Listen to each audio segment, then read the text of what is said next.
Welcome back to the Team to Beat Miami Heat podcast. My name is Amir.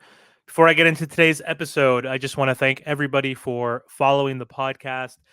I want to thank everybody for subscribing to the YouTube channel. If you guys are watching on YouTube, if you could like, comment, share, and subscribe to the channel, that would mean a lot to me. So thank you so much.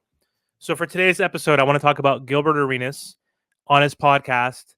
Recently just said that Jimmy's not going to win in Miami. The Miami Heat are done. This build is over. They need to move on. But he also said something else that's interesting regarding the great Pat Riley. So Gilbert Arenas was talking about Pat Riley and how he has not won a championship without generational talent. So let's unpack the first part, talking about how the Miami Heat are done, and then Jimmy Butler's not going to win a title with the Miami Heat.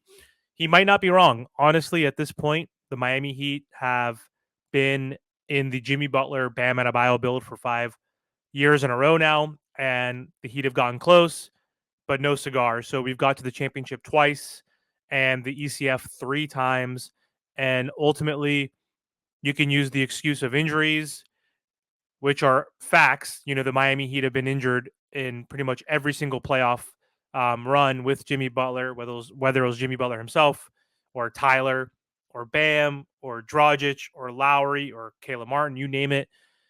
That's one reason why, but also the other reason is that the Miami Heat didn't have enough talent to beat those Western Conference teams as well.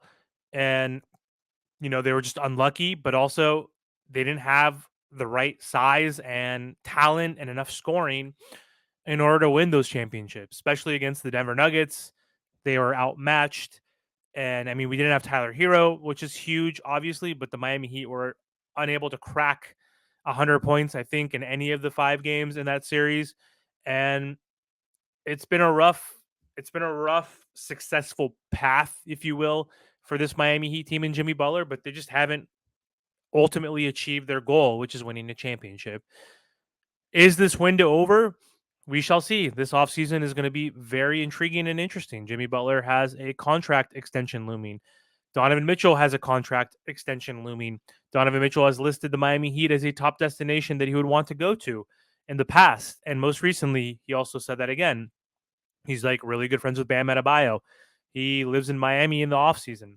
So we know he's determined and wants an opportunity to win a championship. And if he came to the Miami Heat and we kept Jimmy Butler and have a new big 3, a real big 3 of Jimmy, Donovan, and Bam, then we definitely have a window and we have a shot in the next 1 to 2 years.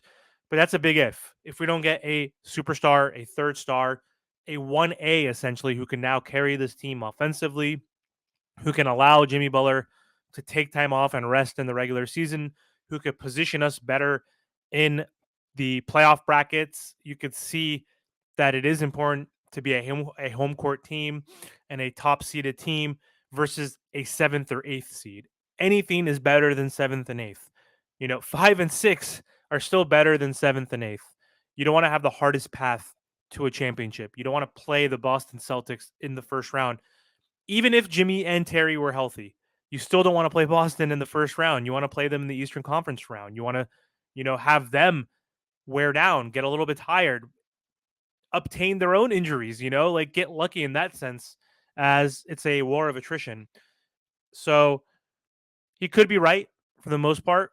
I don't see the Miami Heat winning a championship, as all these other teams around them in the East are getting better and can improve and have the cap space to improve, like the Sixers or the Knicks have, pieces and moves that they can make. They have a bunch of draft capital that they can use to add another star next to Brunson, and he's an MVP type candidate. So the path in the East, depending on health, this year you saw how depleted the East was with Miami, with Donovan Mitchell and the Cavs, the Pacers with Halliburton injured, and Joel Embiid being banged up, Giannis not even playing in the playoffs, Damian Lillard getting hurt, missing games, Middleton getting hurt for the Bucks. Like, obviously Brunson on the Knicks and OG Anunoby.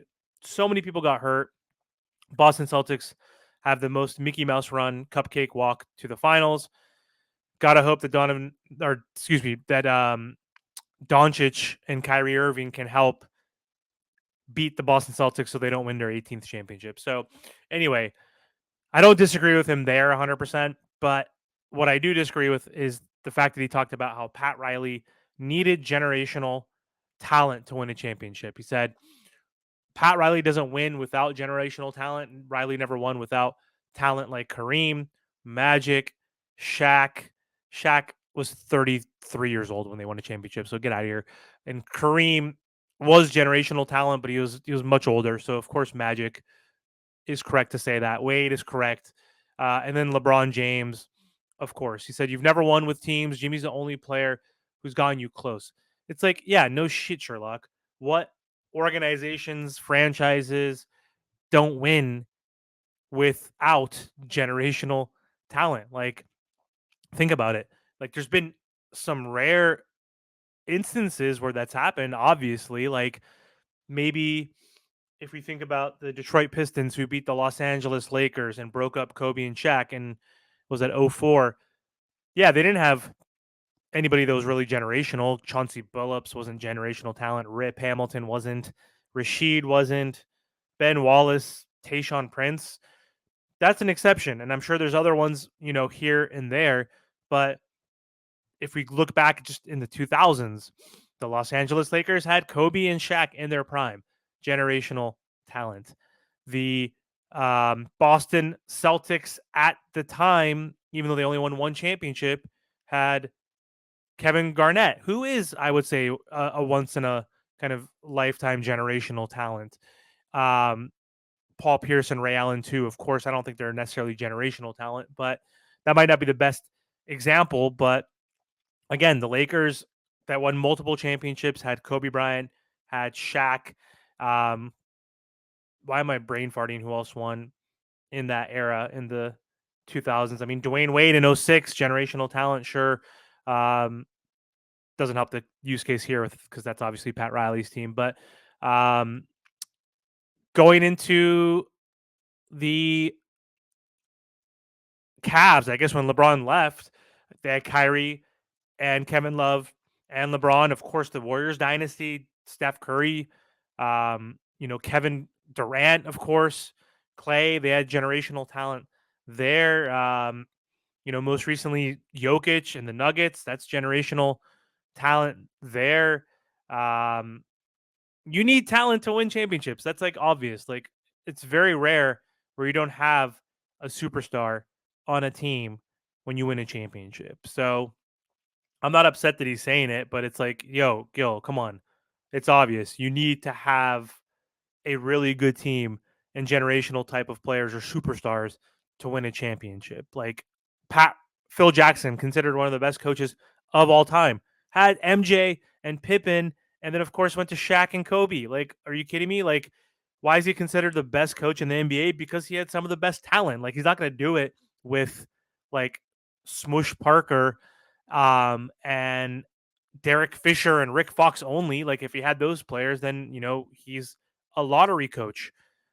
So if with him in the Chicago Bulls, using this example, if he just had Steve Kerr and Horace Grant and Rodman and Paxson and all those guys only and no Jordan, we're talking about a different coach who is considered one of the best coaches of all time. So anyway, that's all I have for this episode. Let me know what you guys think in the comments section. Do you agree with Gil saying that Pat Riley is only good because he's had generational talent? Like, what other top coach or executive in NBA history did not have generational talent? So thank you guys for watching. Hope you have a good one.